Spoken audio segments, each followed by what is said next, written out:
Hey guys, welcome back to George Basics Crypto and Finance. In this video tutorial, I will teach you how to send money from Direct Express to your Cash App. First of all, you need to open your Cash App.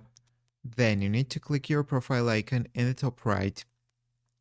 And you need to scroll down until you will see linked banks. Click on it and then select link debit card. And you need to enter your Direct Express card information right here.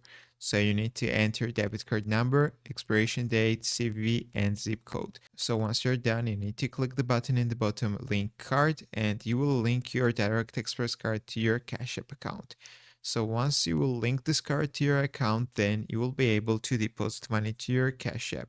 How to deposit? You need to click the bank icon in the bottom left menu, select add money, select the amount, and from the payment options, you need to choose Direct Express. So that's how you can transfer money from Direct Express to your Cash App account. That's all. If this video was helpful for you, don't forget to click the like buttons and don't forget to subscribe.